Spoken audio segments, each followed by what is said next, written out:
Please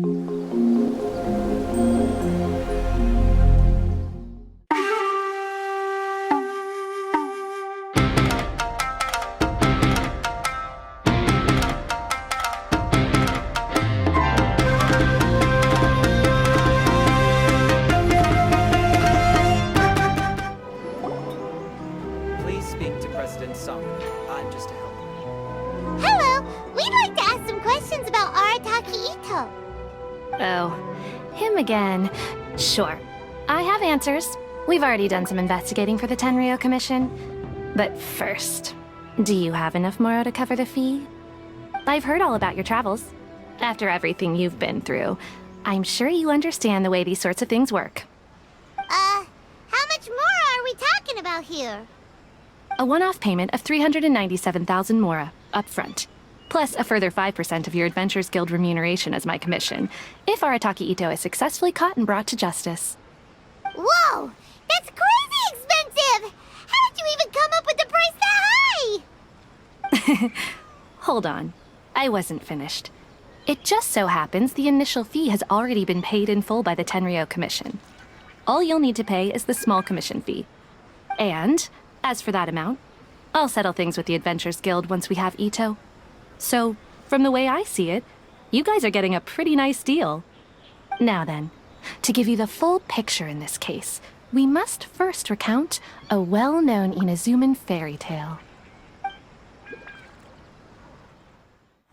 A long, long time ago, in a village lost to time, there lived a crimson Oni and a blue Oni. They were the best of friends. The crimson Oni looked fierce, but was gentle like the humans. The blue Oni looked human, but was reclusive, like an Oni.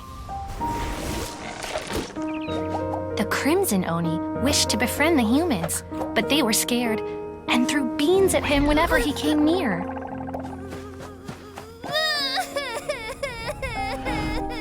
So the blue Oni said to the crimson Oni, Akka, I'll cause trouble in the village. You come and stop me. Then the humans will accept you. As planned, the crimson Oni chased the blue Oni away. The crimson Oni's deeds spread throughout the land, and people finally accepted him. But when the crimson Oni went to tell the blue Oni the good news, he was gone and left only a letter behind. I went traveling.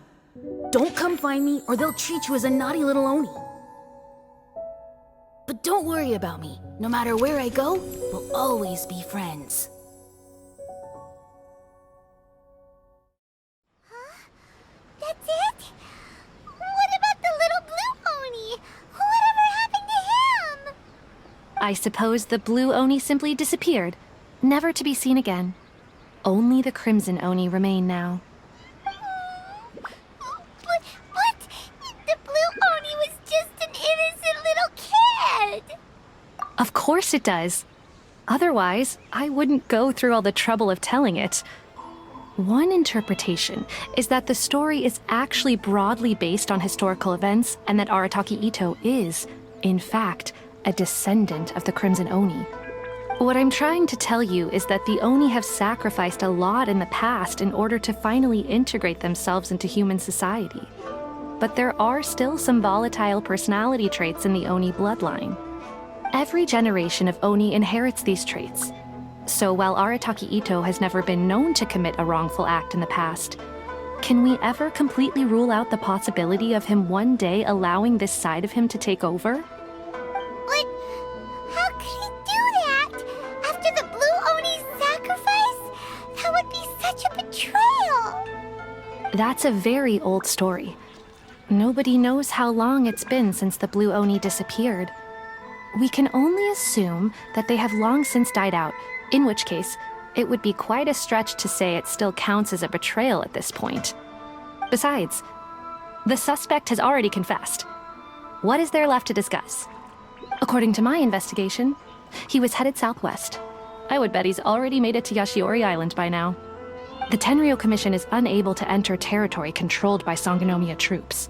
No doubt that's the reason Arataki Ito chose to flee in that direction. Don't mention it.